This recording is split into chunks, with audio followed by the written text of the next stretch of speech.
Etika pewarta menemukan hati di era artifisial. Sudah tepat ini materi Zoom kan? Materi Zoom tapi di TikTok belum ya? Menjadi saksi yang menghidupkan di benua ke-6 tanpa kehilangan arah dan kehilangan jiwa. Maaf ya teman-teman. Paradoks benua ke-6, terkoneksi namun teriso. Dunia maya, ilusi identitas dibangun oleh jumlah like setiap pagi. 5.000 teman di daftar media sosial contohnya. Ruang diskusi dipenuhi dengan provokasi untuk menarik viewers. Karena itu di algoritmenya ruang publik akan dimasukkan tema-tema provokatif tanpa hati. Karena itu banyak Katolik juga masuk dalam room ini untuk hal ini. Membangun sebuah identitas diri, membangun sebuah kebanggaan diri sebagai penyelamat, gereja atau lain sebagainya. Makin banyak orang nonton, seseorang merasa diri paling penting, paling berharga. Mungkin suatu hari akan mendapatkan sebuah penghargaan. Karena itu, yang dibangun di dalam dunia maya, ilusi, adalah identitas dibangun oleh jumlah like setiap pagi, setiap hari, setiap saat. Dan mereka ini akan menggunakan waktu-waktu di mana banyak orang sudah tidur dan waktu-waktu di mana setan pada bangun untuk melaksanakan pekerjaannya, yaitu tengah malam, setelah tengah malam dan semuanya. Teman di daftar media sosial. Ingat, terkoneksi dengan seluruh orang. 5.000 bisa terkoneksi. Kita hari ini ada 429 orang. Terkoneksi, namun terisolasi. Ruang diskusi dipenuhi dengan provokasi menarik viewers. Berapa kali adegan provokatif membuat orang pergi ke sana? Berapa banyak tema-tema trending ya namanya itu. Top 10. Trending topik. Trending. Oh ya, itu barang saya tidak tahu, saya tidak mengerti barang itu. Contohnya bilang aja kakak pamit, Romo judi online hancur semua itu. Yang tema-tema konfliktif seperti itu ya. Itu kan menarik orang. Karena yang pergi, burung apa yang pergi kepada bangkai? Trending topik, Pak Roy, maaf ya saya. Burung apa yang akan pergi ke bangkai? IDC. Mama Madonna, burung apa yang pergi ke bangkai? Burung nasar kali. Hanya burung nazar yang pergi ke bangkai. Ke bangkai. Binatang apa yang pergi ke sampah? Lala tadi itu, Romo. Lala. Saya pikir ini yang dunia nyata sangat jelas bahwa makin terjadi tema-tema provokatif, orang akan ada di sana. Kalau orang minta tema yang baik-baik, tidak akan datang. Oke. Sedangkan dunia nyata, saudara dan saudariku, dunia nyata, kekosongan dan kekeringan hati yang mendalam. Persoalan IDC dengan Mama Madonna datang Om Wong untuk memfasilitasi dan menganggap diri yang paling benar di dalam memfasilitatorkan itu. Menjadi fasilitator di situ. Tetapi apa yang kita lepas? Kekosongan dan kekeringan hati yang mendalam. Pertanyaan saya di sini. Semua mereka yang merasa diri berada di posisi yang benar ketika Mama Madonna mati karena membela Mama Madonna di room TikTok ataupun lain sebagainya, di kursi pemakaman, di situ mereka akan hadir Mama Madonna. Romo. IDC, Hadir mungkin. ya Mama Hadir. Madonna. Mereka yang memberi like ke Mama Madonna ketika Mama Madonna mati, mereka ada di kursi di situ. Ya. Kursi pemakaman yang kosong, dan di sini yang kita namakan autisme sosial, ketidakpedulian sosial, terkoneksi tapi terisolasi ketika kita mengalami masa-masa susah dalam hidup. Dunia nyata, luka kemanusiaan akibat ad hominem dan penghakiman. Sekarang yang tertinggal dari semua kejadian yang pernah ada dalam hidup, contohnya semalam, adalah luka. Pertanyaan saya di sini, apakah dengan saya minta maaf lukanya sembuh? Atau ketika saya dihakimi di ruang publik, luka saya sembuh karena mereka telah mempermalukan saya, artinya luka saya sembuh? Maka saya katakan begini. Dengan mempermalukan saudara kita, seseorang di ruang publik, apakah dengan begitu kita sudah masuk kepada kategori menjadi kudus? Kekudusan saya bukan bergantung kepada makin malunya seseorang yang saya buat dalam hidup saya. Itu setan itu, Romo. Mereka lagi. Itu Romo. Ada yang mengeluh kenapa mudah blokir di sini ya. Saya tidak tahu kenapa. Mungkin kalau mereka datang baik-baik, selamat datang tuh. Makanya di sini yang kita namakan vakumnya karakter kasih hati di sini. Sedangkan di dalam hati ini, IDC di Roma 5 ayat 5, di sana Allah memberikan apa di ruang hatimu? Dan pengharapan tidak mengecewakan karena kasih Allah telah dicurahkan ke dalam hati kita oleh Roh Kudus yang telah dikaruniakan kepada kita. Kita hidup di era di mana perangkat mendekatkan yang jauh, namun menjauhkan yang dekat. Maka di situ yang kita namakan terkoneksi, namun kenyataan yang kita harapkan bahwa di pemakaman kita, banyak yang like kita di room-room itu, yang seolah-olah menjadi penyelamat bagi bangsa tanah air, gereja dan semuanya, di mana ke mereka? Ataukah kita meninggalkan luka kemanusiaan akibat ad hominem dan penghakiman sepihak di ruang publik? Ini menjadi pertanyaan besar untuk kita semua, saudara dan saudari. Di manakah etika hati? Ketika di dalam Roma 5 ayat 5 mengatakan pengharapan tidak mengapakan, mengecewakan kita karena Allah menaruh kasih oleh Roh Kudus di dalam hati kita. Pertanyaan saya, ketika mereka datang dengan luka, lalu siapa yang menyembuhkan lukaku? Ini pertanyaan besar untuk kita semua. Siapakah yang menyeka setiap tetesan air mataku ketika dihakimi di depan umum? Apa kata Roma 2 mulai dari ayat 1? Bantu dulu. IDC sampai dengan ayat 3. Karena itu, hai manusia, siapapun juga engkau yang menghakimi orang lain, engkau sendiri tidak bebas dari salah. Sebab dalam menghakimi orang lain, engkau menghakimi dirimu sendiri, karena engkau yang menghakimi orang lain melakukan hal-hal yang sama. Tetapi ketika tahu bahwa hukuman Allah berlangsung secara jujur atas mereka yang berbuat demikian. Dan engkau, hai manusia, engkau yang menghakimi mereka yang berbuat demikian, sedangkan engkau sendiri melakukannya juga. Adakah engkau sangka bahwa engkau akan luput dari hukuman Allah? Lanjut. Maukah engkau menganggap sepi kekayaan kemurahannya, kesabarannya, dan kelapangan hatinya? Tidakkah engkau tahu bahwa maksud kemurahan Allah ialah menuntun engkau kepada pertobatan?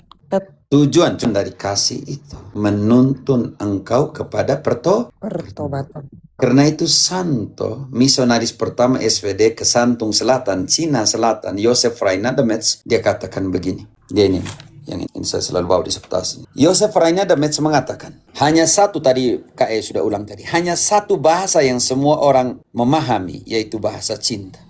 Dan dia bilang, misi terbesar dari seorang misionaris adalah transformasi dalam dirinya sendiri. Karena itu maksud dari kasih adalah pertobatan. Kita seolah-olah tidak membuka ruang bahwa orang lain bisa dan Arnold Jansen, pendiri SVD mengatakan, bukan hanya SVD tapi SSPS, aktif yang sister Asul itu, nah yang blue sister dan yang pink sister, dia mengatakan begini, ekspresi yang terdalam dari mencintai sesama adalah mewartakan Injil untuk mereka. Mewartakan kabar gembira untuk mereka. Lebah mengatakan, dunia ini penuh dengan bunga dan madu. Tetapi lalat mengatakan, Mama Madonna, dunia ini penuh dengan sampah. Kita adalah dari mana kita datang dan kemana kita pergi. Oke. Krisis pewarta saat misi menjadi toksis. Saya kirim ke kamu ya bahan ini. Niat awal mewartakan kebenaran, tergoda oleh keramaian algoritma. Wow. Dalam proses perjalanan ada penurunan di sini dari motivasi awal kepada distorsi metode pencarian perdebatan. Fokus pada menang debat bukan memenangkan jiwa. Makanya banyak metode yang digunakan. Contoh kecil dari seorang pendeta yang mengatakan sudah pernah omongin saya untuk debat kedua kalinya tentang tema ini, ternyata saya tidak tahu. Distorsi metode dalam mencari perdebatan. Yang ketiga, kehancuran etika serangan personal menggunakan caci maki atau hominem dan palabelan. Romo mesum, Romo ini, semua. Elang seperti ini, pater pamit seperti ini. Kehancuran etika yang berubah, yang mentransformasi dirinya dalam serangan personal, ad hominem, caci maki dan semuanya. Banyak orang yang menjadi seteru salib Kristus. Kita lupa bahwa ruang Katolik sering dipinjamkan untuk menghancurkan dinamika karakter seseorang atas nama pewartaan yang benar. Makanya ada beberapa ruang yang dipinjamkan untuk itu. Mungkin ide saya engkau baru dari ruang yang dipinjamkan untuk itu. Apa yang harus kita buat sebagai Katolik? Moral minus malum. Hindari keburukan terbesar dan berjuanglah menghindari, keburukan terbesar harus dihindari. Dan berjuanglah untuk menghindari keburukan terkecil dari setiap kata yang kita ketik. Karena di dalam algoritmenya TikTok, kalau tidak naik di atas, maka ribuan orang akan berbicara dengan jarinya. Hindari keburukan terbesar dan berjuanglah menghindari keburukan terkecil dalam setiap kata yang kita ketik. Berapa kali di sini moderator Momot dong di sini IDC, Anda Yani dan kawan-kawan harus memiutkan semua komen-komen yang diketik di situ. Berapa kali kalian buat seperti itu? Ratusan. Ya kali. Ini keterpurukan dari mana krisis pewarta saat misi menjadi toksis. Orang berjuang membela teman daripada membela Indonesia punya mentalitas seperti itu. Berjuang membela teman, apapun teman itu buruk dalam hidup saya. Solidaritas kita lebih kepada di situ daripada mengatakan teman engkau salah. Lalu pertanyaan saya, setelah semuanya itu, para pelaku, para martir kebenaran Katolik di TikTok ini, apa yang mereka dapat? Apa yang kita tunai? Apa? Tidak ada apa-apa. Sekarang menjadi cemoohan Protestantisme menggunakan memancing di air keruh. Pertanyaan, ada pepatah Spanyol mengatakan, tu corazón, tu conciencia te juzga hasta la muerte. Hati nuranimu akan menghakimi engkau sampai mati. Yang itu yang kita dapat. Akan hidup dalam rasa bersalah. Jangkar harapan di tengah arus artifisial. Kecepatan teknologi tidak bisa dihentikan. Paus Fransiskus mengingatkan kita bahwa kita tidak menolak kecerdasan buatan. Ingat, kita tidak menolak kecerdasan buatan, namun kita harus memegang teguh prinsip-prinsip dasar kekristenan. Tanpa jangkar, hanyut terbawa relativisme dan ego. Karena itu di dalam Efesus 1 ayat 18, Santo Paulus bilang, minta pertama apa untuk engkau punyai di dalam hatimu. Efesus 1:18. Dan supaya ia menjadikan mata hatimu terang, agar kamu mengerti pengharapan apakah yang terkandung dalam panggilannya. Betapa kayanya kemuliaan bagian yang ditentukannya bagi orang kudus. Apa yang terjadi jika tidak ada jangkar kasih di dalam setiap pewartaan kita? Apa yang terjadi ketika kita mau buka room dan tanpa jangkar? Apa yang terjadi dengan kapal pewartaan kita, baktera pewartaan kita diombang-ambing dengan jangkar salib, menjaga stabilitas etika pewartaan meskipun diombang-ambingkan oleh badai informasi. Karena kalian memuatnya dalam room publik sebagai figur publik, saya harus menjawabnya tadi malam dalam etika publik. Walaupun saya punya kakak agak setengah mati mengatakan itu. Memberikan sebuah pertanyaan eksistensial, substansial untuk kita semua. Apakah dengan begitu, apa kata hatimu?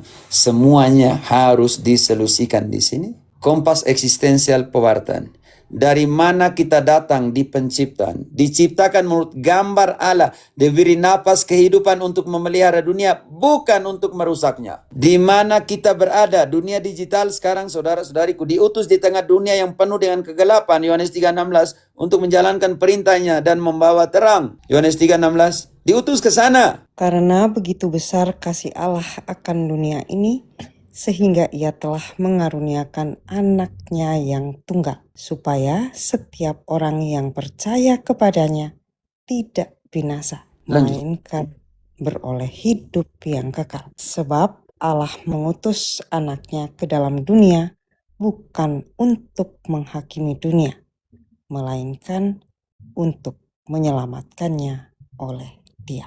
Apakah Barang misi kita untuk menghakimi ataukah untuk menyelamatkan? Seekor kancil melihat seekor kura-kura digigit oleh kalajengking. Lalu kancil itu berkata kepada kura-kura, "Saudaraku kura-kura, kamu mengeluarkan kalajengking dari air dan dia menggigit engkau." Kata kura-kura, "Kalajengking dari kodratnya dia menggigit. Tetapi misi saya menyelamatkan dia." Kodratnya kalajengking tidak bisa mengubah misi saya. Kemana kita akan pergi? Berjalan kembali menuju rumah Bapa, meninggalkan jejak yang membawa orang lain ikut serta. Jangan pergi sendiri ke rumah Bapa. Pergi bersama-sama. Sebab itu orang yang percaya tetap bersatu. Jangan pergi sendiri-sendiri. Kisah 2 ayat 44. Semua yang percaya, untuk apa di situ bagian pertamanya? Dan semua orang yang telah menjadi percaya tetap bersatu. Dan segala kepunyaan mereka adalah kepunyaan bersama. Jadi persoalan besar di situ ketika kita berjalan bersama dengan motivasi yang berbeda. Sampai di mana kita akan pergi, harus tahu di mana kita berada dan dari mana kita datang. Arti stok jiwa, mandat memelihara. Bentuk fisik, nafas kehidupan, mandat ekologi sebentar saya. Debu tanah kita dijadikan dari debu tanah, rapuh dan tidak berarti. Diberikan nafas kehidupan oleh Allah, konstruk interior. Roh Kudus memberikan kita otoritas kehidupan. Di dalam Kejadian 2 ayat 6 dan 7, Allah dalam 6, Allah membuat kita dari debu tanah. 7, Allah menghembuskan roh supaya kita menjadi makhluk hidup.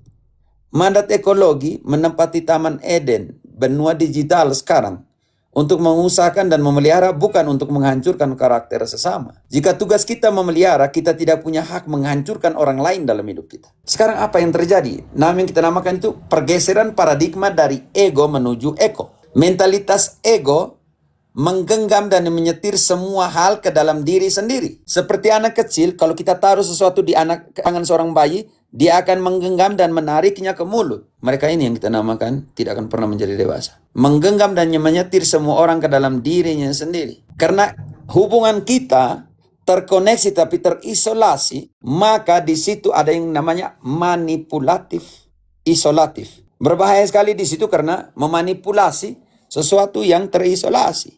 Tetapi berpikir bahwa itu terkoneksi. Sekarang ini saya omong di sini detik yang sama ketika suara saya keluar, terkoneksi di seluruh dunia ini yang mendengarkannya. Tapi terisolasi, engkau saya tidak lihat. Engkau saya tidak raba. Sedangkan untuk memahaminya, Santo Yohanes 1 ayat 1, yang aku raba, yang kami raba dengan tangan kami, yang kami lihat dengan mata kami, tentang sabda hidup, itulah yang kami wartakan kepadamu. Di sini, di mana kita terkoneksi, tapi terisolasi yang kita tuliskan tentang hidup seseorang. 1 Yohanes 1 ayat 1. Apa yang telah ada sejak semula, yang telah kami dengar, yang telah kami lihat dengan mata kami, yang telah kami saksikan, dan yang telah kami raba dengan tangan kami tentang firman hidup. Itulah yang kami tuliskan kepada kamu. Sedangkan yang kita lihat dalam dunia digital, bukan yang kami raba dengan tangan kami, bukan yang kami lihat dengan mata kami, melainkan yang kami pikirkan tentang apa yang ada di sebelah. Dan Santo Yohanes sendiri lebih memilih dalam 2 Yohanes 1 ayat 12, dia memilih karakter yang kita namakan itu adalah sentuhan kemanusiaan, melihat langsung. Sungguh pun banyak yang harus kutulis padamu, aku tidak melakukannya dengan kertas dan tinta. Tetapi aku berharap datang sendiri kepadamu dan berbicara berhadapan muka dengan kamu, supaya sempurnalah sukacita. Bagaimana seseorang menyembunyikan diri di balik latar, di balik layar, ketika mengatakan seseorang tentang seseorang, ketika dia menghakimi seseorang. Bukankah melahirkan Pilatus-Pilatus virtual yang mencuci tangan, yang menghakimi dan mencuci tangannya? Ketika berani menghakimi, buka kamera, omong, tunjukkan data, jangan engkau bermain di belakang semuanya itu. Sama dengan Pilatus digital, mencuci tangan, melempar batu sembunyi tangan. Melihat orang lain sebagai proyek atau target debat, polemik, sikap dominan, manipulatif, dan mencari validasi. Mencari semua untuk memvalidasi apa yang kau pikirkan di dalam hidup ini. Itulah mentalitas ego. Ditelepon semua orang untuk cari validasi. Benarkah, benarkah, benarkah. Dan begitu banyak korban. Tolong saudara dan saudariku, jangan cepat menjadi korban dari orang-orang yang mencari validasi dalam hidup. Inilah mentalitas yang kita lihat dalam proses pewartaan digital, menggunakan karakter digital tetapi dengan sikap dominan manipulatif dan tujuan untuk mencari validasi. Oh kita cari ini. Oh masih ada lagi. Masih ada lagi. Masih. Saudaraku, telepon. Omong langsung. Buat Zoom. Buat apa ke? Untungnya apa kalian mempostingkan semuanya itu? Untungnya apa? Apa kalian sedang meninggalkan jejak untuk untuk anak cucu kita? Atau kita hanya meninggalkan duri ketika kita akan pulang melalui jalan yang sama. Kita akan menginjak kembali duri yang sama. Makanya Petrus bilang, Tuhan, kalau begitu kakiku saja yang belum dicuci. Yang kau gunakan untuk menginjak. Jangan pernah menjadi besar dengan menginjak orang lain. Naiklah tangga kehidupanmu tanpa harus menginjak yang ada di bawah. Mentalitas ego. Dari ego ke eko. Gaung. Eko tuh gaung ya teman-teman. Seorang anak pergi ke belakang rumah dan dia mulai teriak. Tahu-tahu ada yang mengulangi kembali ke perkataannya. Dia marah, dia maki hancur. Dia pulang lagi ke mamanya. Dia bilang, Mama ada anak jahat ya di belakang rumah. Kenapa nah? Setiap kali saya teriak, dia teriak lagi. Oh, Mama bilang, oh itu gaung, itu eko ya. Oke, pergilah kembali ke sana dan katakan saya mencintai engkau. Dan anak itu pergi kembali dan mengatakan, hai teman, saya mencintai engkau, sungguh ini baik hati. Lalu dia mendengarkan kembali teriakan yang sama. Dia pulang kembali ke rumah dan mengatakan, Mama, ternyata di belakang rumah kita ada anak yang baik. Menjadi bagian kecil dari harmoni seluruh ciptaan. Eko itu kecil. Melihat orang lain sebagai sesama pesiarah, bukan pesaing. Sikap memantulkan kebaikan Allah. Eko atau gaung mengajarkan bahwa jika kita memantulkan caci maki, dunia akan mencaci maki. Jika kita memantulkan kasih, dunia akan menggaungkan cinta. Ingat, gaung eko mengajarkan bahwa jika kita memantulkan caci maki, dunia akan mencaci maki. Jika kita memantulkan kasih, dunia akan menggaungkan cinta. Karena itu hanya iman yang dikerjakan oleh apa? IDC Galatia 5 ayat 6. Hanya imanmu dikerjakan oleh apamu.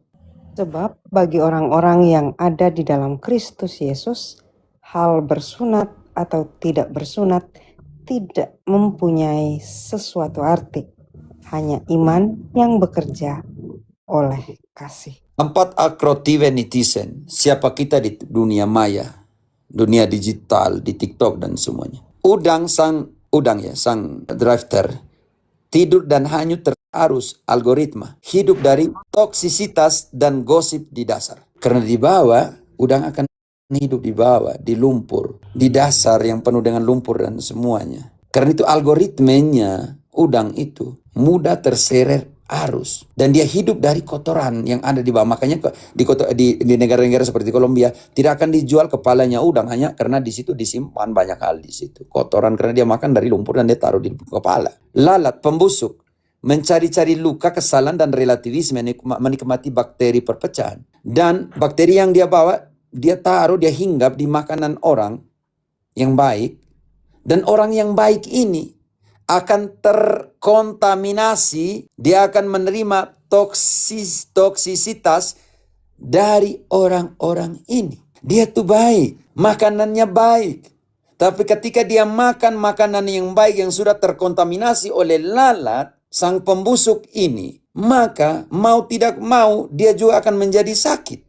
Ini jadi persoalan besar di dalam dunia digital. Salmon, sang pejuang, berani berenang melawan arus yang kotor demi melahirkan generasi baru di perairan yang jernih. Karena itu salmon selalu ketika mereka ingin melahirkan generasi berikut, mereka akan berjuang melawan arus. Di sana ada beruang dan binatang lain yang menunggu dan menantikan mereka untuk menghancurkan mereka. Tapi salmon akan memberikan yang terbaik, tetapi dengan cara melawan arus. Lebah, sang pembangun, mencari nektar kebenaran, menciptakan madu kebaikan dan dengan tegas membela sarangnya. Saudara dan saudariku, jadilah salmon dan lebah di tengah dunia yang dipenuhi dengan udang dan lalat digital.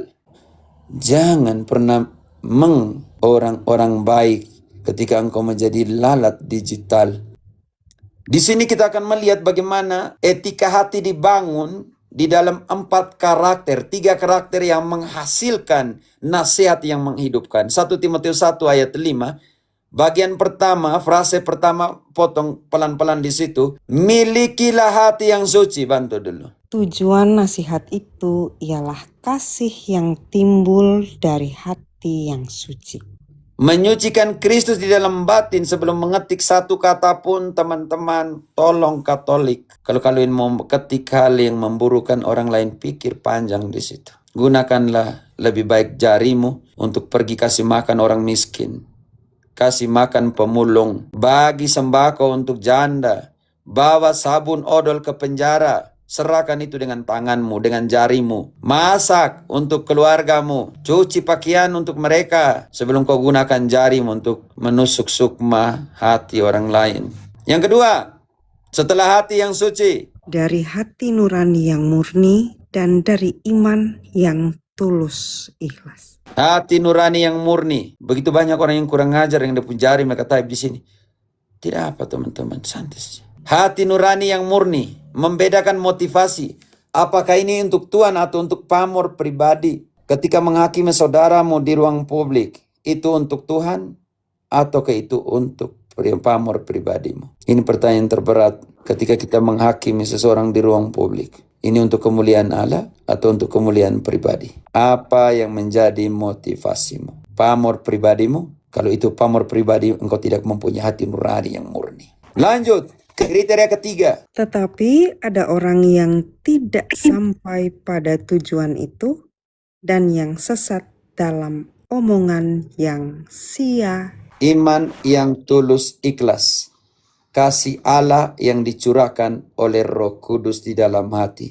Lanjut, karena itu nasihat yang kau berikan itu untuk menghidupkan, bukan untuk mematikan karakter dari siapapun. Mereka itu hendak menjadi pengajar hukum Taurat tanpa mengerti perkataan mereka sendiri dan pokok-pokok yang secara mutlak mereka kemukakan. Nona, di 1 Timotius 1 ayat 5 atau di mana? 1 Timotius 7, Pater. 5 udah selesai tadi. 6. Tetapi ada orang yang tidak sampai pada tujuan itu dan yang sesat dalam omongan yang sia-sia.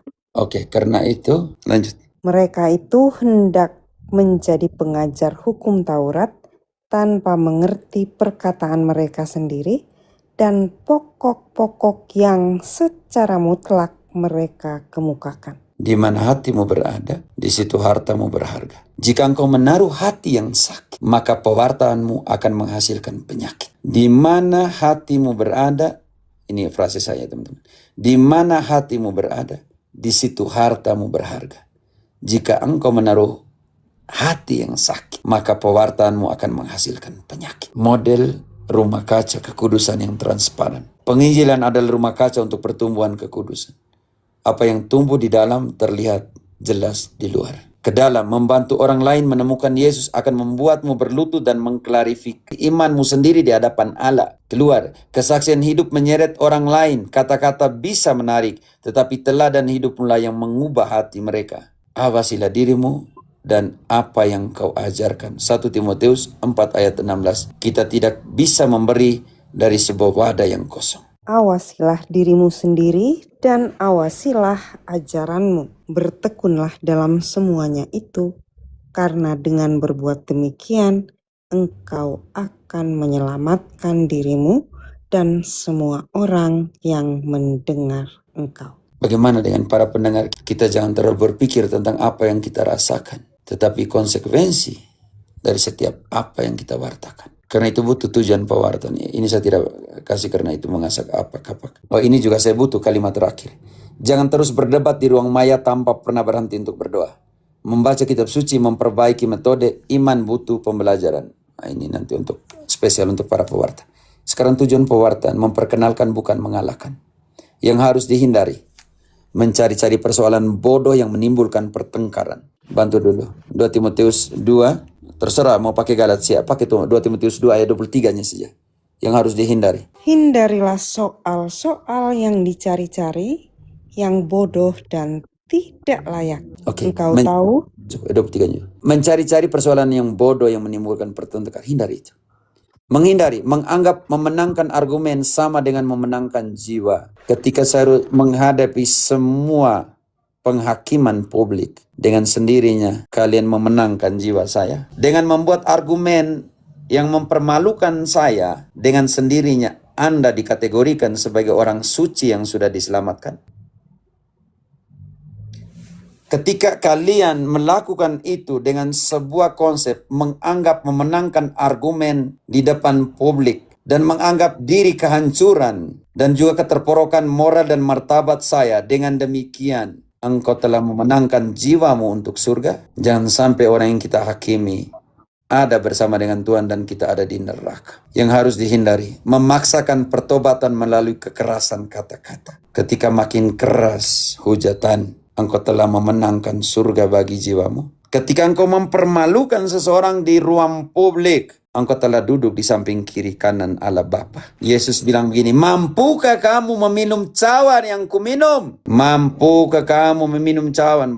Kalau tidak salah ya, bantu dulu Matius 20, ini saya 23. 23, Yesus berkata kepada mereka, cawanku memang akan kamu minum, tetapi hal duduk di sebelah kananku atau di sebelah kiriku, aku tidak berhak memberikannya. Itu akan diberikan kepada orang-orang bagi siapa Bapakku telah menyediakannya. Itu adalah apa di situ? Persoalan untuk duduk di kiri kanan turun ke ayat 22. Yesus memberikan pertanyaan besar sekali di situ. Apa kamu mau mati, mencurahkan nyawamu untuk aku? Tetapi Meminum Yesus cawan pedas yang kuminum. Silakan. Tetapi Yesus menjawab katanya, kamu tidak tahu apa yang kamu minta. Dapatkah kamu minum cawan yang harus kuminum? Kata mereka kepadanya, kami dapat. Dan hasilnya siapa? Yakobus harus mati duluan. Kisah 12 ayat 1. Karena dia sudah bilang cawan itu akan kuminum Tuhan demi engkau. Kira-kira pada waktu itu Raja Herodes mulai bertindak dengan keras terhadap beberapa orang dari gereja. Lanjut. Dan siapa yang dibunuh? Ia menyuruh membunuh Yakobus, saudara Yohanes, dengan pedang. Dua orang itu yang oleh permintaan mamanya tadi di Matius 20:20 untuk duduk di samping kiri kanan Yesus. Kamu bisakah kamu minum cawan? Jauhilah cawan ini daripadaku Tuhan. Yesus, Bapa jauhilah, ambillah cawan ini daripadaku. Dia sudah tahu dia akan mati. Karena itu memaksakan pertobatan melalui kekerasan kata-kata. Soalnya kalian menjadi keras di rum-rum, kalian telah menyempurnakan surga bagi kalian. Sedangkan di sini Santo Yohanes, Paulus kepada Timoteus dia bilang apa di ayat 24-nya? Seorang hamba Tuhan harus apa? Di Matius Pater, 2 Timotius 2 kah? Engkau tadi kembali. Makanya 2 Timotius 2 ayat 24 sekarang. sedangkan seorang hamba Tuhan tidak boleh bertengkar, tetapi harus ramah terhadap semua orang. Ia harus cakap, mengajar, sabar, dan dengan lemah lembut dapat menuntun orang yang suka melawan. Sebab mungkin Tuhan memberikan kesempatan kepada mereka untuk bertobat dan memimpin mereka sehingga mereka mengenal kebenaran. Tahan dulu di situ. Teman-teman tolong jangan hakimi. Jangan serang mereka punya akun dan semua. Tolong, saya butuh di situ. Mungkin Tuhan masih memberikan kesempatan untuk bertobat. Bukan hanya mereka, kepada saya dan kepada kita semua. Karena ada hal yang paling mendalam di sana. Lanjut ayatnya. Jangan sampai mereka masih diapa oleh apa. Dan dengan demikian mereka sadar kembali karena terlepas dari jerat iblis yang telah mengikat mereka pada kehendaknya. Memperkenalkan mereka kepada kasih Kristus melalui persahabatan agar Tuhan menuntun mereka. Engkau bukan tujuan, engkau adalah jembatan kecil yang Tuhan pakai agar orang lain bisa jumpa dengan Tuhan, bukan menjumpai. Engkau bukan akhir dari kebenaran. Yesus adalah kebenaran, jalan dan hidup, dan dia hanya pakai engkau yang buta dan yang berdosa. Seperti orang buta menyalakan pelita di tengah malam dan semua sekampung menghakimi dia. Kau buta, kenapa punya pelita di tanganmu? Dia katakan, saya ini buta. Pelita bernyala ini bukan untuk saya. Pelita ini untuk kamu agar engkau dan kalian semua yang ada di sini bisa melihat jalan yang benar dan jangan jatuh. Kalau kita kudus dulu baru mewartakan, tidak tahu lagi apa yang terjadi atas bumi ini. Meninggalkan jejak bukan sekedar argumen. Ingat bendahara yang bijak, pandai mengeluarkan harta yang lama dengan wadah yang baru. Ingat keluarkan itu dengan wadah yang baru, teknologi media sosial. Tapi keluarkanlah harta yang berharga sebagai orang Katolik. Berjalanlah bersama dengan Tuhan, menyertai Dia terlebih dahulu, baru pergi mewartakan. Kristus adalah jalan itu. Di dalam Markus 3 ayat 13, Yesus panggil para rasul untuk menyertai Dia pertama, setelah itu pergi mewartakan. Kita ini tidak mau tinggal dengan Tuhan Yesus, kita langsung mau pergi mewartakan. Ini jadi persoalan besar. Cemaslah hanya jika langkahmu di dunia digital tidak meninggalkan jejak kasih yang bisa diikuti oleh orang lain menuju Bapa. Hiduplah sebagai gaung dari cintanya yang abadi. Sertailah Yesus, ikut dan tinggal dengan Dia, setelah itu pergi mewartakan. Kita ini pergi mewartakan, tapi meninggalkan Yesus. Saya pikir ini hanya sebuah refleksi untuk kita semua malam hari ini supaya lebih dewasa dalam memanfaatkan algoritma, dalam memanfaatkan semua yang kita punyai dalam dunia digital ini untuk kebaikan bersama, untuk pewartaan, dan untuk gereja yang makin hari makin kuat dan baik. Jangan menghakimi siapapun, tolong. Mungkin mereka keliru, mungkin mereka telah mengambil keputusan seperti ini, tetapi selalu ada rumah Bapa yang dengan tangan terbuka menerima mereka. Yesus, Bapa mengatakan, mereka yang hilang telah ditemukan kembali, yang mati telah dihidupkan kembali. Kalau kalian mengatakan bahwa imam berdosa, jangan pergi misa, jangan pergi mengaku dosa, karena kami juga berdosa. Oke, dosanya seorang hamba kecil tidak menghancurkan gereja. Yang ini yang saya pikir, saudara dan saudariku yang terkasih ya, jadilah sedikit lebih dewasa. Sekarang yang sedang kita hadapi, algoritma akan dimanfaatkan oleh protestantisme untuk mempercepat. Dan ini keburukan yang terbesar yang mereka cari, bukan kebaikan terbesar dan keburukan terkecil untuk dihindari. Dan kebaikan terbesar untuk dikejar. Kalau saya ini orang buta, teman-teman yang ada di room ini, jangan lihat saya punya yang buta. Lihat pelita firman yang ada di tangan untuk menerangi kalian. Sampai dengan sang bintang fajar datang dan tinggal di hati kita masing-masing. 2 Petrus 1 ayat 19 IDC. Peganglah pelita firman itu. IDC. Mute, maaf, sudah baca, maaf. Tetapi barang siapa tidak memiliki semuanya itu, IDC 2 Petrus 1:19 IDC. oh 9. Oh, maaf. Dengan demikian kami makin diteguhkan oleh firman yang telah disampaikan oleh para nabi. Alangkah baiknya kalau kamu memperhatikannya sama seperti memperhatikan pelita yang bercahaya di tempat yang gelap sampai fajar menyingsing dan bintang timur terbit bersinar di dalam hatimu. Perhatikanlah pelita firman yang bercahaya di tengah malam supaya kalian lihat, oke.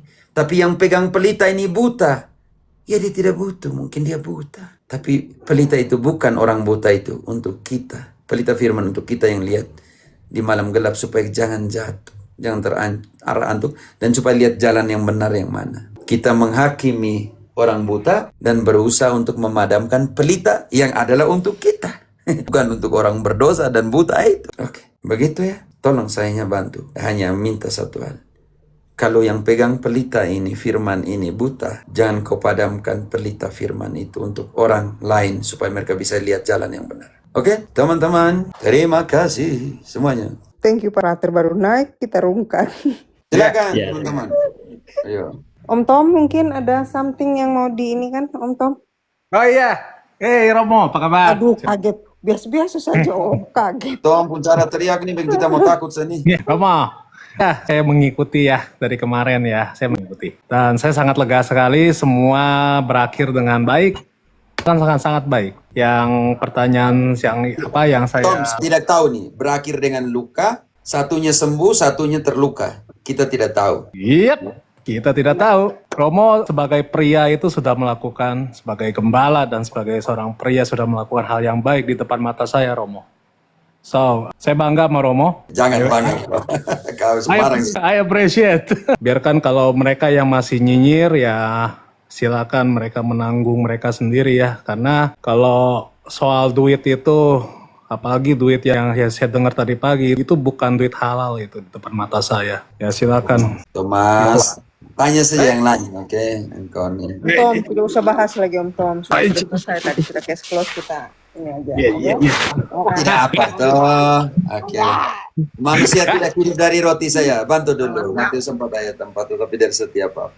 Tetapi Yesus menjawab, ada tertulis, manusia hidup bukan dari roti saja, tetapi dari setiap firman yang keluar dari mulut Allah. Oke. Suatu hari Thomas saya jalan di pertokoan ya, ada dua, sedih ya, ini cerita nyata. Dua pemulung lagi cari makan di tong sampah kan. Saya cabut saya punya saku ini.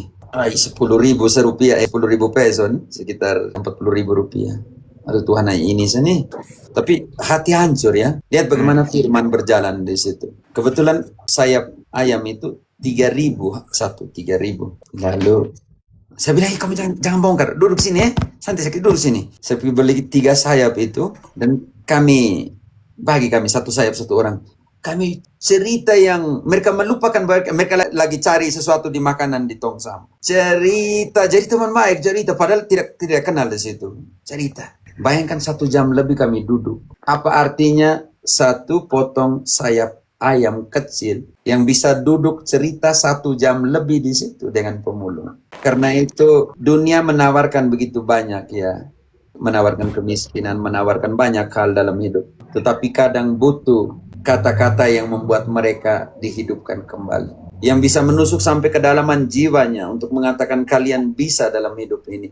Kalian bisa tinggalkan. Hasil akhir mereka tanya saya, adakah fondasi untuk adakah fondasi untuk rekuperasi kembali? Akhirnya kami jalan sama akhirnya dapat juga satu fondasi Santo Yosef untuk mereka, tapi satunya tidak mau pergi, hanya satu yang pergi. Bantu dulu Ibrani 12 ayat ke-14. Berbeda dengan semua orang. Oke. Berusahalah hidup damai dengan semua orang dan kejarlah kekudusan. Sebab tanpa kekudusan tidak seorang pun akan melihat Tuhan. Berusaha berdamai dengan semua orang. Amin.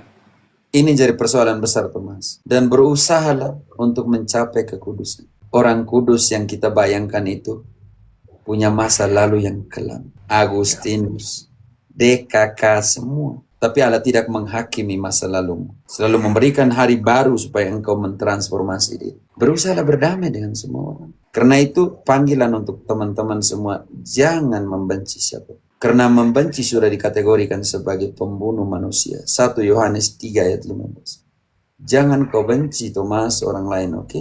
Jangan kau benci. Di situ sangat jelas, yang membenci sudah dikategorikan sebagai pembunuh manusia. 1 Yohanes 3 ayat 15. Setiap orang yang membenci saudaranya adalah seorang pembunuh manusia. Dan kamu tahu bahwa tidak ada seorang pembunuh yang tetap memiliki hidup yang kekal di dalam dirinya. Setahu saya marah, saya begini, saya berusaha untuk memendam semua dalam hati. Itu tidak mudah ya, proses psikologis tidak mudah. Saya harus menghidup semua khotbah dan semua nasihat tentang superasi dan motivasi dalam hidup untuk keluar dari keterpurukan. Itu tidak mudah. Kemarin membaca lagi buku bagus sekali, semoga bisa ketemu frater. Bagaimana mengatasi dan menang atas depresi. Teknik psikologis untuk bisa keluar dari depresi. Tidak mudah teman-teman. Teknik psikologis yang membantumu untuk keluar dari depresi. Sudah lama sudah baca, saya buka kembali. Oh ya, seperti ini ya Pak. Mulai kemarin baca sampai di halaman 54, saya bilang, taruh kembali lah, malas. Oke, pertanyaan saya, ketika luka itu disembuhkan di ruang publik, dan ketika kita harus kembali, contohnya nih, Thomas, lukamu diperban ya, di apa namanya? Gasa ya, namanya apa itu? Yang untuk tutup luka itu? Di plester, di kain basah. Lukamu berusaha di plester di ruang publik ya, Thomas. Tetapi ketika engkau masuk kamarmu sendiri, orang yang mencoba untuk memplester luka itu tidak ada dan engkau harus berusaha untuk melihat kembali luka itu sendiri. Siap Romo. Ini jadi persoalan besar. Karena itu teman-teman, berjuanglah agar jangan membenci satu orang pun di dalam hidup. Pertanyaan saya, orang yang kita lukai secara publik, siapa yang bertanggung jawab untuk menyembuhkan dia? Paus Fransiskus sama, sangat manusiawi. Ketika dia mengatakan imam itu seperti pesawat. Jika tidak pernah jatuh, orang tidak akan pernah menjadikan dia berita. Tetapi ketika dia jatuh, semua orang akan memberitakan dia. Paus Fransiskus sangat manusiawi ketika mengatakan, ketika kalian menghakimi imam-imammu, siapakah yang membantu mereka untuk keluar dari sana? Ketika domba hilang, gembala yang cari. Tetapi gembala yang hilang, domba-domba mempublikasikannya di ruang-ruang publik. Domba mendoakan, Romo. Ya Ibu, itu yang terjadi dengan pengalaman pribadimu. Tetapi begitu banyak domba ketika gembalanya hilang, mencarinya di ruang publik. Dengan cara apa? Dengan cara menempel 1000 dosanya. Itulah domba-domba yang baik, yang sedang membantu para gembalanya untuk keluar dari kehilangan dia. Iya. Mereka sok suci itu Romo. Madonna. So hebat. Jangan hakimi Mama Madonna ini. Saya masih. Dimarahin. Iya Romo. Baru Gini dimarahin. Romo, yang Romo sakit mau itu bukan tanya. cuma Romo. Kami juga sakit Romo, karena ini kan tidak benar Romo. Jadi kalaupun mau disuruh diam, ya memaafkan itu perlu waktu kan Romo. Tapi Enak saya akan aja. baca doa Santa Teresa dari Kalkuta, Mama Madonna, juga untuk Ibu Rosemary. Doa Santa Teresa dari Kalkuta untuk memahami cinta. Tuhan, ketika saya lapar, kirimlah saya seorang yang membutuhkan makanan. Ketika saya haus, kirimlah saya seseorang yang mencari air. Tuhan, ketika saya merasa dingin, berilah saya seseorang yang membutuhkan panas. Ketika saya menderita, berilah seseorang yang membutuhkan penghiburan. Ketika salibku terasa berat, biarlah orang datang kepada saya dan membagi salibnya kepadaku. Ketika orang melihat saya miskin, taruhlah di samping saya seseorang yang membutuhkan. Ketika saya tidak mempunyai waktu, berilah seseorang yang membutuhkan menit-menit kehidupanku. Ketika saya merasa dihakimi, diinjak, berilah saya seseorang yang membutuhkan pelukan dari seseorang. Ketika saya tidak bersemangat lagi, berilah kepada saya seseorang yang hidup tanpa harapan. Ketika saya membutuhkan bahwa orang lain memahamiku, kirimlah kepada saya seseorang yang butuh dipahami. Ketika saya membutuhkan seseorang untuk menjaga saya, berilah saya, kirimlah saya orang-orang yang tidak pernah menemukan bagaimana dipahami dalam hidup. Ketika saya berpikir tentang diri saya sendiri, ubahlah pikiranku untuk orang lain. Tuhan, jadilah saya pantas untuk melayani saudara dan saudariku. Berilah melalui tangan saya bukan hanya roti setiap hari, makanan setiap hari, tetapi cintamu yang berbelas kasih untuk selamanya. Mama Madonna ya, itu.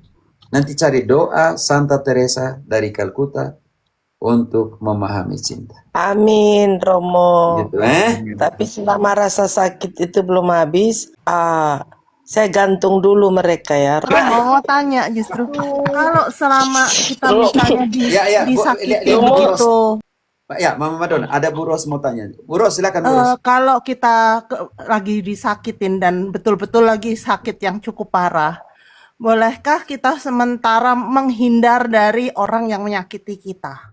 Atau sambil kita juga berusaha memaafkan, karena memaafkan itu kata-kata yang sangat besar dan tidak mudah. Maksudnya boleh nggak kita keluar dari circle orang itu gitu, dari misalnya dari lingkungan orang itu, menjauh. Iya.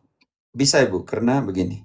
Prinsip dasar, katakanlah kepada saya dengan siapa engkau berjalan, dan saya akan mengatakan siapakah engkau. Kalau kita masih berjalan dengan orang yang membuat seperti itu, kita akan seperti mereka, Ibu. Karena itu ada prinsip dasar dengan konteks mengambil jarak. Tetapi mengambil jarak itu untuk berdoa, Ibu, bukan berdosa. Iya. Ya, hati-hati di situ. Mengambil jarak untuk berdoa. Dalam prinsip pendampingan pas 1 Korintus 7 ayat ke-5. 1 Korintus 7 ayat ke-5. Janganlah kamu saling menjauhi kecuali dengan persetujuan bersama untuk sementara waktu, supaya kamu mendapat kesempatan untuk berdoa. Cukup situ. Motivasinya di situ, Ibu. Jadi, tahan dulu di situ ya. Untuk apa motivasi mengambil jarak? Untuk berdoa? Ingat itu baik-baik. Jadi Ibu Ros, gunakan jarak yang engkau ambil itu untuk berdoa. Ada satu pepatah yang, buset, pepatah itu keras ya dalam bahasa Spanyol. Dia bilang begini, yang sudah terjemahkan ke Indonesia. Tidak baik menyimpan dendam dan tidak baik juga memberikan tangan kepada anjing yang sama yang pernah menggigitmu. Oke, paham. Keras ya Ibu kata-kata ini Ibu ya. Iya, enggak, tapi bisa saya paham. Iya. Artinya kembali, tetapi untuk memberikan tangan yang sama kepada anjing yang sama yang pernah menggigitku, keluarnya tetap luka. Karena saya butuh sebuah proses di mana jarak itu membuat saya bukan untuk berdosa, melainkan berdoa. Istilahnya bolehkah kita menjauhi anjing yang menggigit itu? Istilahnya selamanya, tapi kita tetap mendoakannya, boleh? Yang itu yang dimaksudkan Ibu. Oh, oke, baik. Dari pepatah Baik, itu paham seperti itu. sekali. Jangan kau pergi lagi ke sana. Kenapa? Katakanlah dengan siapa kamu berjalan, maka saya akan mengatakan siapakah engkau. Tetapi di situ nanti ada sebuah yang kita namakan itu, di depan kita akan diposisikan tantangan sebagai orang Kristen yang sejati. Kedewasaan dari seorang Kristen yang sejati, Katolik yang sejati, adalah Ibu, mengingat tanpa harus merasa sakit. Sedikit bertentangan dengan prinsip dasar, saya mengampuni tetapi tidak melupakan. Tetapi kekristenan yang sejati dan dewasa akan mengatakan, saya mengingat tetapi tidak merasa sakit. Iya, paham. Lebih dalam lagi tuh, lebih jauh lagi. Ibu, seperti itu. Ya. Berjuanglah untuk sampai kepada kedewasaan itu untuk mengampuni. Tanpa mengingatnya, akan selalu mengingat karena kita ini manusia. Sampai kapanpun. Tetapi tidak harus merasa tersakiti. Sudah dekat kayaknya. Dengan berdoa tadi kayaknya udah dekat sih. Cuman yang saya tadi berusaha tanyakan itu adalah berarti kita tidak usah harus kembali kepada istilahnya kutip-kutip anjing yang menggigit tadi kan, nggak maksudnya harus itu meskipun kita sudah istilahnya udah let go gitu. Oke, ada pepatah Spanyol mengatakan regresa con la misma novia es como ver la película, disfruta pero sabe cómo terminarla. Maaf, bahasa Spanyol. Pepatah itu berbunyi seperti ini. Kembali kepada pacarmu yang lama adalah seperti nonton film. Menikmati, tetapi tahu bagaimana nanti akan mengakhiri. Oke, baik. Maksudnya kembali ke tempat yang sama dengan orang yang sama, bisa menikmati banyak kali ya Bu. Tapi nanti ada satu kemungkinan diakhiri dengan cara Yang sama, iya, paham. Spanyol tuh bahasanya penuh 1-2 kata tapi menusuk. Perasaan. Penuh dengan emosi, penuh dengan bagian afektif di dalam proses elaborasi. Yes. Saya punya kok teman Spanyol juga. Saya punya teman berbagai mancanegara sih sebetulnya. Jadi Gitu. oke. Mereka memang betul-betul passionate kalau kita bilang. Cara ungkapkan juga tuh seolah-olah hal kecil tapi buset. Dengan mimik, dengan apa semuanya lebih membahasakan melalui cara mereka omong daripada mereka punya kata-kata. Iya, betul. Baik. Seperti Ya, Yo, terima semangat, kasih. Dan ingat Baik. prinsip dasar kemariaanmu. Dan Maria menyimpan apa di dalam hati. Ya. Yang itu yang kita lupa. Karena di mana hatimu berada, di situ hartamu Ya, baik. Siap, Romo. Oke, semangat. Thank Oke, you. teman-teman. Thank you, Father. Yo, tetap semangat. Hindari rum-rum yang membuat kamu makin jauh dari Tuhan Allah. Itu yang penting. Oke, kembali kepada kalian. Oke. Bisa satu kalimat kah? Jam 1. Oke, ya. Satu kalimat kah? Terserah Kak punya room nih. Ya, IDC tolong baca Mazmur 55 ayat 13 sampai 14. Mazmur 5 13 sampai 14. Tetapi engkau orang yang dekat dengan aku, temanku, dan orang kepercayaanku. Kami yang bersama-sama bergaul dengan baik dan masuk ke rumah Allah di tengah-tengah keramaian. Biarlah maut menyergap mereka, biarlah mereka turun hidup-hidup ke dalam dunia orang mati. Sebab kejahatan ada di kediaman mereka, ya dalam batin mereka. Baik, teman-teman, dari pemazmur ini saya mau mengatakan seperti ini. Bukan musuh yang mencela diri kita, melainkan orang yang paling dekat, teman dekat yang bisa muncul sebagai pengkhianat. Mengampuni itu berarti membiarkan diri untuk dilukai. Itu pengampunan yang sesungguhnya. Memberi pengampunan berarti membiarkan diri dilukai. Bahkan dilukai berulang-ulang. Maka kalau kita kutip sabda Yesus, Yohanes 21, ayatnya nanti bisa dilihat di situ, bagaimana Yesus memberikan pengampunan kepada Petrus dan menegurnya 3 kali. Jadi yang saya mau katakan di sini bahwa mengampuni berarti memberikan diri dilukai sehabis-habisnya. Sahabat bisa mengecewakan karena dia itu manusia. Tetapi kalau kita baca kembali ke Injil besok nanti, minggu biasa ke-20, minggu biasa ke-14, itu dari Matius bab 11 ayat 20 berapa itu? 25 sampai 28, Pater. Ya, 25 sampai 28 itu Injil hari Minggu itu. Ya, ajakan juru Datanglah selamat. kepadaku, aku akan memberikan kelegaan. Jadi kepada teman-teman semua saya mengatakan seperti ini. Tugas kita itu adalah mendoakan. Ketika kita mendoakan, berdoalah bagi musuhmu yang terbaik. Jangan pernah mendoakan musuhmu yang terburuk. Karena Allah tahu cara untuk memberi pengajaran, memberi pelajaran kepada mereka semua. Allah itu tidak seperti lombok yang dimakan langsung terasa pedis. Allah akan memberikan pengajaran dengan caranya tersendiri, pelan tapi pasti. Maka saya mengajak kita semua di sini, marilah kita berdoa untuk semua mereka yang berbuat baik kepada kita maupun yang membenci kita, termasuk musuh-musuh kita.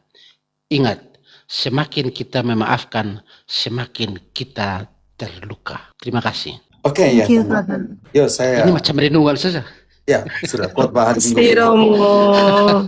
Oke, saya hanya mohon Katolik-Katolik tolong. Apapun rasa sakitmu, ketidaksetujuanmu, ingat prinsip dasar kemanusiaan. Paus Fransiskus bilang sebelum menjadi sangat spiritual dalam hidupmu, jadilah sangat manusiawi.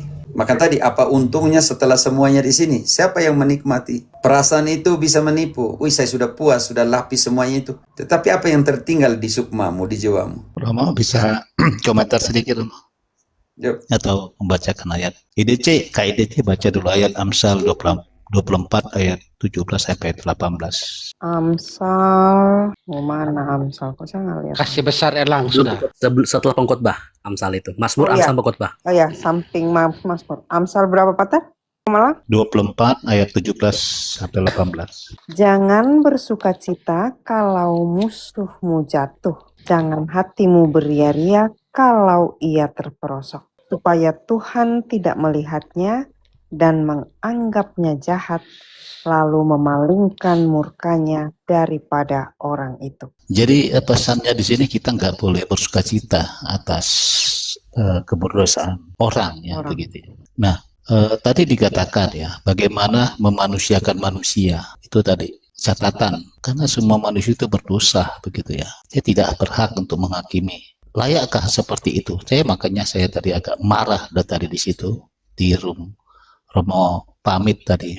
Ini harus dievaluasi untuk Katolik ya. Pakailah jum yang etis, yang bijaksana. Kita semua berdosa, Paus juga berdosa. Saya katakan begitu. Pakai jum yang untuk kita gitu. Ya mau pecah, mau marah-marahan, ya pecah di situ semua. Tapi jangan keluar. Karena kita juga, mereka juga yang di luar dari kita seperti itu. Di luar dari Katolik seperti itu. Jadi bijak kita dalam memanusiakan manusia. Karena kalau menegur itu kan dengan kasih. Ya, karena kasih itu menutupi segala sesuatu dan kasih juga menutupi dosa gitu. Ya artinya kita nih nampak orang-orang yang tidak kasih di situ. Kita melihat karakter orang itu, sifat orang itu. Kita membaca. Nanti suatu saat kita pun diserang gitu. Ya, kita bisa membaca. Oh supaya dia hebat tampil sebagai pahlawan membongkar sesuatu. Kalau kamu membongkar, ya dalam ruangan internal gitu. Itu bagus. Karena semua orang jatuh dalam dosa itu perlu peneguran.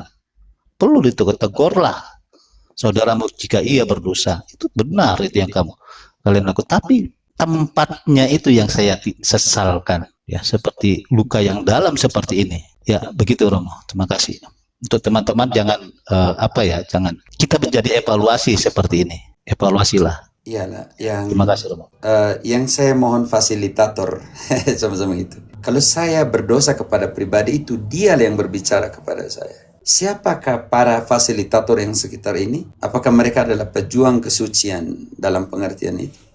Makanya saya bilang, dengan mempermalukan seseorang di ruang publik, dengan mempermalukan seseorang di ruang publik, kita telah menjadi kudus. Dan kita telah menggarantisakan sesuatu untuk surga, untuk saya dan keluarga saya. Ingat, istri dan anak-anak. Ini jadi persoalan besar ya. Persoalan besar. Sekarang pertanyaan saya, karena sudah dibocorkan di semua di ruang publik, dipresentasikan di apa semua, saya bilang, wah loh, kalau begitu saya merasa, oh ya sudahlah kalau begitu. Tunjukkanlah bahwa engkau punya kerendahan hati di sana. Kerendahan hati adalah potret dari jiwamu. Ini jadi persoalan besar. Saya hanya mau tunjukkan proses yang kita namakan rekonsiliasi. Apa gunanya? Bantu dulu IDC Matius 5 ayat 25. Apa gunanya ketika saya harus mempersembahkan sesuatu? Saya harus pergi misa. Dan saya harus ingat bukan apa yang ada di dalam hati saya, melainkan ada di dalam hati saudara saya tentang saya. Segeralah berdamai dengan lawanmu selama engkau bersama-sama dengan dia di tengah jalan, supaya lawanmu itu jangan menyerahkan engkau kepada hak dan hakim itu menyerahkan engkau kepada pembantunya dan engkau dilemparkan ke dalam penjara. Lanjut. Aku berkata kepadamu, sesungguhnya engkau tidak akan keluar dari sana sebelum engkau membayar hutang sampai lunas. Sekarang 27. Kamu telah mendengar firman, jangan Proses semuanya. Tetapi dalam proses. Sekarang kita kembali ke ayat 23. Nanti bersinar dan semua itu urusan ulang.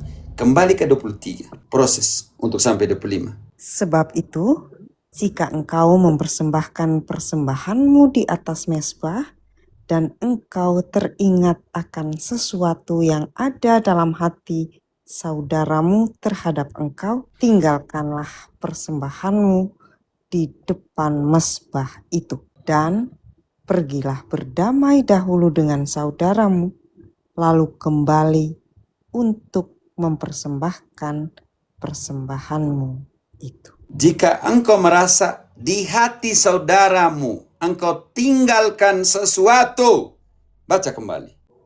Sebab itu, jika engkau mempersembahkan persembahanmu di atas mezbah, dan engkau teringat akan sesuatu yang ada dalam hati saudaramu terhadap engkau, tinggalkanlah persembahanmu di depan mezbah itu. Sekarang, cukup. Sekarang, semua yang secara publik menghakimi saya. Ketika mereka pergi misa, mau terima komuni, ayat itu mengatakan, jika engkau ingat, ada sesuatu di hati saudaramu tentang engkau. Mereka pernah bertanya apa yang saya miliki dalam hati saya terhadap mereka. Baca kembali ayat itu. Sebab itu, jika engkau mempersembahkan persembahanmu di atas mezbah, dan engkau teringat akan sesuatu yang ada di hati saudaramu terhadap engkau, tinggalkanlah persembahanmu di depan mezbah itu, dan pergilah berdamai dahulu dengan saudaramu, lalu kembali untuk mempersembahkan persembahanmu itu. Bukan karena saya memiliki sesuatu di hati saya, tapi saya ingat bahwa saya punya saudara menyimpan ketidakenakan tentang saya. Pertanyaan saya sekarang, sudah selesaikan di ruang publik. Apa yang tersisa sekarang, ayo? IDC. Hancuran diri. Apa yang Hancur tersisa? semua mereka. Framing. Luka. Siapa yang memiliki luka itu sekarang? yang menerima kembali uang itu. Bukan kok. Siapa yang terluka? Oke, saya sudah dibebaskan dari semua itu. Tidak ada masalah bagi saya karena hai dokter, sembuhkan dirimu sendiri. Yang tidak Kalau punya rasa malu ya mereka malu. Kalau mereka masih punya hati mereka terluka. Kalau enggak ya itu orang apa namanya ya. Kalau nggak berasa seperti itu orang apa namanya itu? Atau malah sebaliknya Romo. Mereka malah merasa hebat. Tidak, yang happy itu protestantisme. Bisa seperti itu mereka happy. Oh iya, kalau mereka sih sudah pasti Romo. Pasti mereka riang gembira. Tapi kalau tidak ada Romo yang jatuh, Protestan tidak ada. Soal itu saya langsung jawab Dari saja, Ibu. Romo yang jatuh. Bu Mana, saya Ya. langsung jawab itu. Ingat saja, justru protestantisme dibentuk dari kejatuhan Martin Makanya Luther, seorang itu ex-imam betul. Katolik. Iya, itu dia Romo. Kalau tidak ada Romo yang jatuh, Protestan tidak ada. Protestan kan dari sana. Selesai itu. Ya Tuhan, ampunilah kami orang berdosa ini. Kami teman angkatan, kami teman. Ya, ada apa lagi nih?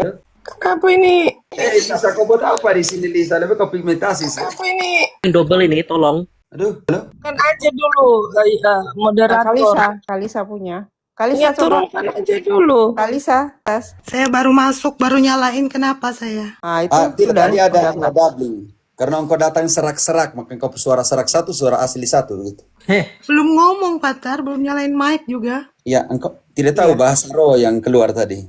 Bahasa. Maksud saya naik, cuma maksudnya tidak usah dibahas lagi, Bu Mandona. Dari Aduh. tadi ulang-ulang terus ya. Aduh, nggak usah nasihatin seperti itulah. Ada waktunya kok Romo aja kita lagi ngobrol kok. Ada Romo di sini, ada 2 Romo di sini loh. Ya sudah, oke. Terima kasih, Patar. Iya, nggak usah kayak gitu-gitulah. Ada 2 Romo di sini. Bahas Ada 2 Romo bola, yang yuk. mengajar.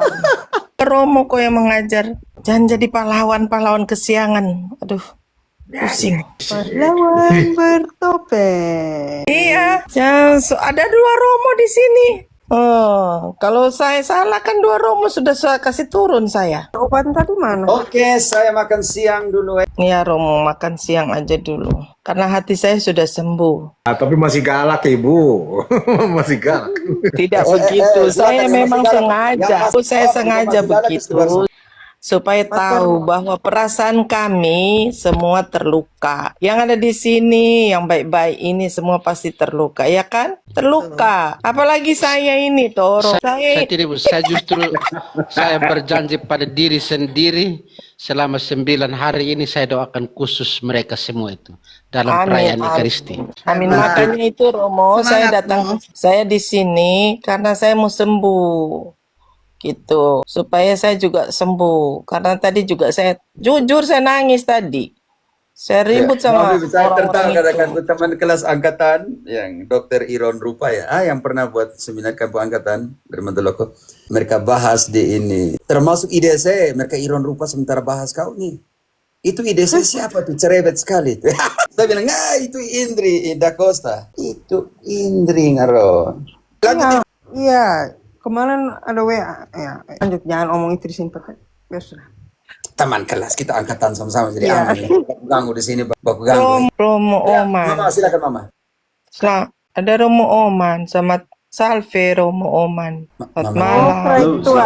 Saudara sementara retret ini bahaya, tapi tidak apa. Oh, Selamat, keren tua. Ini Selamat. bagian dari retret juga Selamat. toh? selamat siang. Ini Pater Hiro, Romo Cafe, Pater Pamit, Pater Langkah, Romo Lang, dengan saudara-saudara semua. Selamat siang dari Brazil. Ini baru habis makan siang, lagi retret. Saya mendoakan teman-teman semua tadi.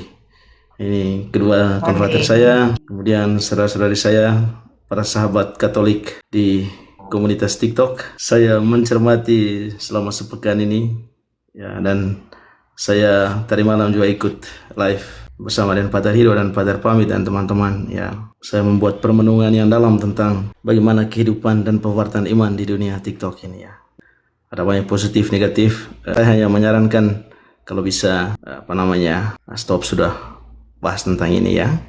Jangan goreng-goreng terus. Kalau kita goreng-goreng terus nanti gosong ya. Kalau lama dipanci itu nanti kita hitam semua dalam hati yang positif ya. Maksudnya kita semua terluka ya, baik ya para sahabat Katolik, kemudian kami para imam juga ya. Mungkin penyembuhan datang ketika kita mencoba mencermati peristiwa ini secara positif ya.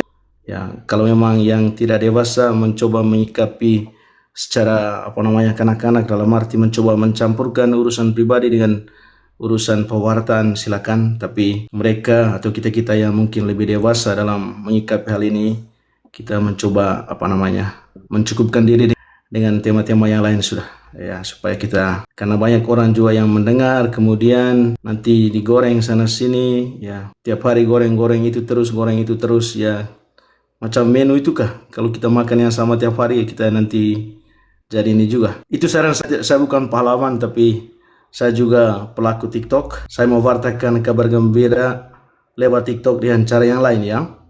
Kalau Pater Hiro kan dengan cara exeget apa namanya apologet. Saya yakin dan percaya semua orang terbaptis itu apologet semua itu. Apologet baik yang menekuni diri dalam bidang kitab suci dan juga bidang-bidang lain ya. Ada banyak model pewartaan iman, ada banyak isi-isi iman yang harus kita bahas ya. Saya rasa itu yang perlu kita mulai lagi. Pater Hiro teruskan pewartaannya. Cukup sudah ya. Itu saja saran saya sebagai konfrater dan juga sebagai pegiat TikTok ya. Saya juga mewartakan kabar gembira lewat TikTok ya. Dan saya menganggap diri apologet juga karena saya mewartakan iman juga dan mewartakan kabar gembira juga ya di Amerika Latin, tetangganya Pater Hiro ini. Kalau mungkin tidak segarang Pater Hiro di TikTok ya, tapi dalam kehidupan nyata ya kami wartakan itu. Sehingga saya harus pamit ya. Saya lanjutkan retret dulu. Ini sekarang mau refleksi. Kebetulan tema yang kami bahas hari ini Pater Hiro itu tentang bagaimana kelelahan seorang imam ya, burnout seorang imam. Dan kalau imam itu tugasnya itu menjaga dan menyembuhkan luka-luka yang dialami oleh domba-dombanya. Lalu sekarang siapakah yang menyembuhkan luka-luka yang dialami oleh para imam, oleh para gembala ya? Kadang-kadang kami ini memikul tanggung jawab yang besar ya. Kami sibuk menyembuhkan luka-luka orang lain, tapi kami sendiri lupa menjaga dan menyembuhkan luka-luka kami sendiri. Sehingga banyak juga imam yang sakit ya. Sakit dalam arti bukan fisik, tapi karena kelelahan mental ya, dalam bertugas, tugas untuk melayani dan menyembuhkan banyak orang ya. Saya satu pesan saja, setiap kita ini berdosa ya. Jangan menjadi tanggung jawab terhadap dosa orang lain. Urusi dosa masing-masing ya, tapi kita punya tanggung jawab etis dan sosial dari iman kita untuk saling menyelamatkan. Tapi caranya dengan cara seperti Injil Matius bab 18 itu ya, bagaimana kita koreksi diri yang baik, koreksi diri kepada sesama kita yang Katolik dan cara yang baik, dan membantu kami para imam untuk sembuhkan juga luka-luka kami yang ada pada kami ya. Karena kami bukan manusia besi, kami bukan Tuhan Allah, bukan malaikat, tapi kami adalah manusia seperti kalian. Bukan mau merendahkan, tapi kami orang tertabis, orang yang terurapi. Kami juga punya luka. Yang bantu kami untuk sembuhkan luka. Jaga kami para imam ya. Itu saja dari saya, Pater Hiro. Pater pamit. Ini para apologet paling banjingan di dunia TikTok sekarang ini. Nanti kita ke dunia nyata kita hidupi bagaimana itu apologet sebenarnya. Terima kasih ya. Father Oman, sebetulnya ada kan gerakan Imam Maria yang kami semua domba-domba yang mendoakan untuk para imam juga dengan bantuan Holy Mother akan menyembuhkan father juga kan. Kita perlu menyadari bahwa fathers are also human. Maksudnya penyembuhan itu tidak harus saja dengan doa ya. Karena kesembuhan itu tidak datang dari surga itu. Tapi penyembuhan itu datang dengan bersentuhan langsung dengan para imam, kehidupan para imam, suka duka para imam ya. Dengan cara apa? Dengan cara dialog, nasihat yang baik, ya, kemudian supporting lah, sharing partner yang baik ya, begitu ya. Itu bisa sembuh. Kata-kata yang baik, cara melihat imam dengan cara positif, itu bisa menyembuhkan kami para imam ini. Kalau semuanya tidak ada yang menyembuhkan para imam, kita orang Katolik ini terlalu egois nanti jadinya. Masa hanya orang imam hanya selamatkan itu hidup anak buahnya, domba-dombanya harus membantu para imam dong. Jaga nama baiknya, ya, beri kekuatan dengan kata jangan cuci pakaian kotor itu di jalan raya. Nanti orang lihat semua kita punya pakaian kotor itu. Ya, cuci di rumah. Siapa sih yang tidak punya pakaian kotor? Ya kan? Iya. Ya, apa yang dibuat oleh tangan kanan? Tegur individually sih, kalau saya setuju begitu. Jangan publicly, karena publicly itu seperti saya dulu pernah dengar sih ada imam yang cerita Itu sama dengan bergosip, sama seperti kalau kita di atas atap itu melepaskan istilahnya apa, memotong-motong bantal yang dari apa ini ya, down feather yang dari bulu-bulu angsa. Terus besoknya pasturnya bilang, sudah kamu lakukan, sudah. Coba sekarang dikumpulkan lagi itu semuanya. Nggak bisa, udah diterbangkan angin. So, lebih baik memang individually, jangan publicly. Karena kalau publicly sampai kemana-mana, itu kita pun menyesal pun tidak bisa tarik kembali. That's gossip. Ya, Pater Tapi satu pesan saya terakhir sebelum Pater Hero dan Pater In, maaf ya. Ini nilai setitik rusak susu sebelanga. Ya, saya yakin dan percaya bahwa itu tidak berlaku untuk Gereja Katolik. Karena sudah 2000-an tahun lebih ini, ada banyak dosa yang dilakukan oleh gereja juga. Ada momen kegelapan, ada momen terang. Tapi gereja tetap menunjukkan jati dirinya sebagai sakramen, sebagai tanda keselamatan bagi dunia ya. Lewat tangan para imam, para pemimpin gereja, dan juga orang-orang terbaptis ya. Gereja itu dia, kudus dan berdosa ya. Tapi tidak berarti bahwa umat itu, maksudnya para domba itu semena-mena misalnya dengan domba, dengan gembalanya. Demikian pun sebaliknya. Kalau misalnya ada sesuatu yang kesalahpahaman atau saling merugikan satu sama lain, baik secara material maupun secara moral, ya saya pikir sebelum itu diketahui banyak orang, itu pasti kita ada saat di mana kita ada sharing partner tuh. Saya tidak suka dengan Romo misalnya, saya tidak suka dengan Pater, saya tidak suka dengan itu. Ya omong baik-baik toh. Itu sebelum kita ke publik itu kan ada tahap-tahap untuk kita mengoreksi orang lain tuh. Ada dalam kitab suci dan sangat biblikal itu. Ya. Tegur berdua, kalau berdua tidak bisa, bertiga, kalau bertiga tidak bisa, berempat. Kalau sudah tidak bisa ya bawa ke jemaat. Kalau jemaat tidak bisa ya udah. Anggaplah dia sebagai apa itu.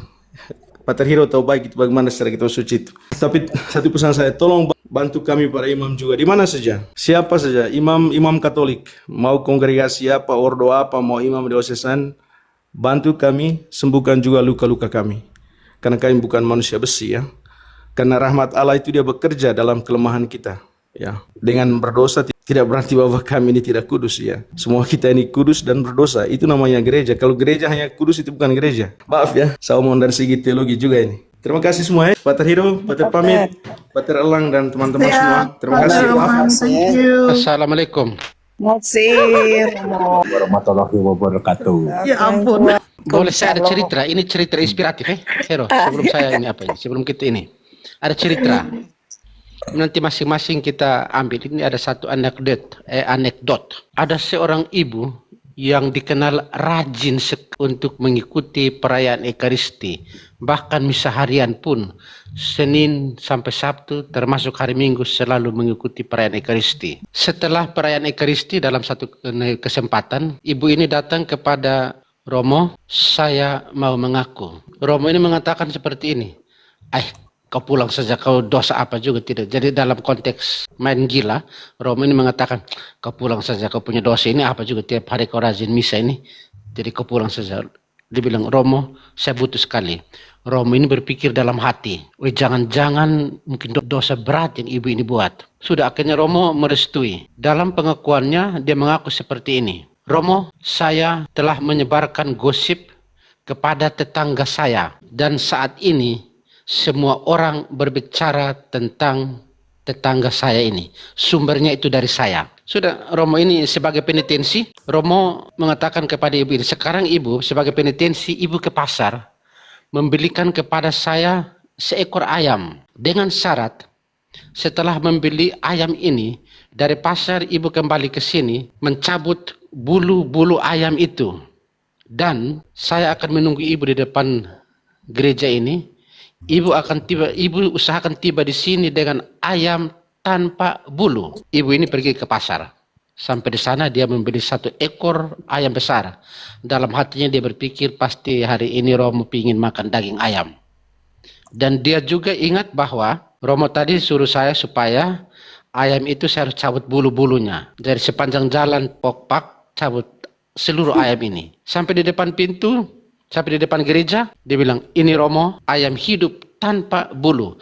Penitensi saya selesai. Romo dengan tenang mengatakan seperti ini. Ibu, sekarang ibu kembali dan kumpulkan semua bulu-bulu ayam yang ibu cabut itu. Ibu ini langsung marah.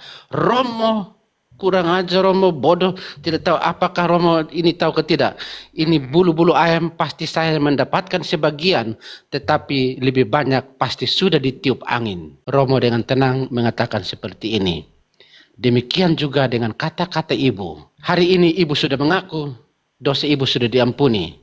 Tetapi tetap ibu tidak akan menarik kembali kata-kata yang ibu telah lepaskan dan saat ini menjadi sumber gosip di tengah masyarakat. Sekian dan terima kasih. Dah. Oh, Pater. Udah gitu. Ikat saja. Salam damai semua teman-teman. Tuhan memberkati kita semua. Ini katakan kita tertawa sebenarnya. Oke. Ini cerita untuk kita refleksi. Ini jadi bulu-bulunya itu biar dikumpulkan kembali, tetap nggak bisa ya. Karena sudah ditiup angin. Amin. Sudah kemana-mana. Jadi sebelum berbuat dipikirkan dulu sebenarnya. Saya sudah lupa nih. Iya. Nanti setelah habis setelah Romo tutup ini baru selesai. Kalau sekarang masih boleh bahas-bahas. Karena belum ditutup, belum dapat berkat. Sebenarnya sudah dari tadi Karena bulu-bulu itu, kan bulu-bulunya tadi itu kan sudah nggak bisa dikumpulkan kembali kan? Romo Oman Berdona. Jadi berkatnya sudah kayak bulu-bulu itu, udah berterbangan. Sudah terbang. Nanti saya kumpulkan, saya cari lagi bulu-bulunya. Ibu-ibu, bapak-bapak mohon maaf karena ini Ibu-ibu, bapak-bapak tidur aja tidur. Ya. Ayo. Karena ini sudah saya kalau sudah dari tadi siang sebenarnya. Sudah tidak perlu Aku itu dibahas. Melang itu loh, Melang itu Romo enak Hiro dan sekali Pater dia pamit. dipanggil-panggil Romo. Siap. Romo Hiro dan Pater pamit dan Pater Elang dengan saudara-saudari semua. 1 menit lagi saya mau turun, tapi saya punya pesan terakhir ya. Bisakah? Nah, Pater. Berkat juga, Pada. Oke, karena permintaan saya tadi cukup sudah goreng-goreng tema ini. Saya mau ceritakan satu cerita menarik yang saya punya pembimbing retret tadi, dia cerita di awal di awal retret dia cerita begini. Ada satu keluarga punya 2 orang anak. Kemudian setiap hari itu mereka berkelahi bapak dan mama, suami istri, kemudian 2 anak. Dan bapak ini sebagai kepala keluarga, dia pusing itu karena tidak pernah damai di rumah kan. Istri berkelahi dan suami berkelahi dan istri, anak juga berkelahi. Aduh, tiap hari itu di rumah itu bapak memburu tentang istri, memburu tentang suami, memburu tentang anak, memburu tentang orang tua. Lalu bagaimana ini bapak punya cara untuk menyelesaikan persoalan itu? Dia pergi ke rahib di pertapaan. Dia pergi ke rahib, dia beritahu, rahib bertanya, "Bapak datang apa?" "Aduh, Bapak rahib, tolong saya dulu. Saya punya rumah tangga itu seperti neraka itu. Tidak pernah ada damai di sana. Ya karena kami saling membenci, saling memburu tentang ini, baik anak maupun mama, istri saya juga." Lalu rahib bilang, "Oh begitu? Nah iya." Akhirnya bapak bilang, "Tolong dulu bantu bagaimana cara agar keluarga saya bisa damai." Lalu rahib bilang, "Bapak itu lupa bahwa di rumah itu ada seorang Mesias. Di rumah itu ada seorang Mesias di rumah itu." Lalu bapak bilang, "Siapa itu Mesias?" "Pokoknya ada di rumah itu. Sehingga hati-hati kalau omong di rumah itu ada Mesias itu." Sekarang bapak pulang dan beritahu istri, panggil anak-anak, beritahu mereka bahwa di antara kita 4 ini ada Mesias di antara kita ini. Sehingga kalau ada bilang ada Mesias berarti tidak ada yang ngomong buruk toh. Lalu rahib ini suruh pulang bapak tua, sampai di rumah dia panggil itu istri dan 2 anaknya. Dia bilang, "Saya baru pulang dari pertapaan tadi bertemu dengan rahib bilang bahwa di rumah kita ini ada Mesias."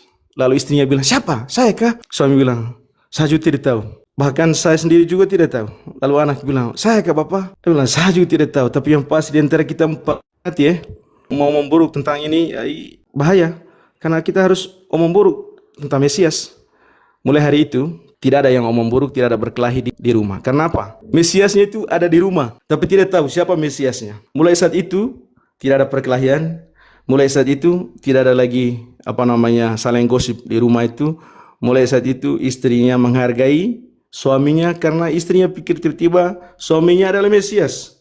Kemudian suaminya juga mulai hargai istrinya karena suami pikir, "Oh, tiba-tiba istri ini Mesias." Begitu juga dengan anak sebaliknya.